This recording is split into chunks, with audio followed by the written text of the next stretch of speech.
பெண்களை பாதுகாக்கும் பூங்கார் அரிசி இது. பூங்கார் அரிசி இப்படி தான் இருக்கும்.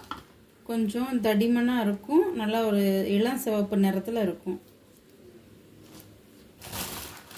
இது சாமை அரிசி, கொஞ்சம் பழுப்பு நிறத்தில் இருக்கும். ஸோ இதுலலாம் வித்தியாசம் கண்டுபிடிக்கிறதுக்கு புதுசாக பழங்கணும்னு கொஞ்சம் சிரமமாக இருக்கும். நானுமே அப்படி தான் சிரமப்பட்டேன். இப்போ எனக்கு நான் மொத்தமாக கடையில் வாங்கும்போது அவங்க எனக்கு எழுதியே கொடுத்துருவாங்க. இது சாமை, வரகு, தெனை அப்படின்னு எழுதி கொடுத்துருவாங்க. இது குதிரைவாளி. இது குதிரைவாளி. ஓரளவுக்கு பழுப்பு நிறத்தில் இருக்கும். அப்புறம் இது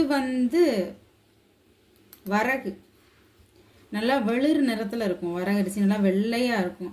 ஸோ இட்லியெல்லாம் போடுறீங்க, எனக்கு இட்லிலாம் வெள்ளையாக இருந்தால் தான் சாப்பிடுன்னு சில குழந்தைங்க சொல்கிறாங்கன்னா அவங்களுக்குலாம் இது தாராளமாக ட்ரை பண்ணுங்கள்.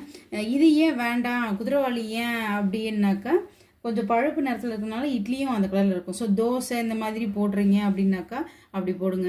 ஈவன் நீங்கள் இது எல்லாமே இட்லி தோசைக்கு பயன்படுத்தலாம். குழந்தைங்களுக்கு ஸ்டார்டிங் ஸ்டேஜில் இருக்கிறப்போ இந்த மாதிரி வெள்ளை அரிசி அதை பழகிருக்கோம் இல்லையா? ஸோ அதுலேருந்து கொஞ்சம் நம்ம மாறும்போது இந்த மாதிரி வெள்ளை கலரில் உள்ள அரிசியை பயன்படுத்தினீங்கன்னா அவங்க நார்மல்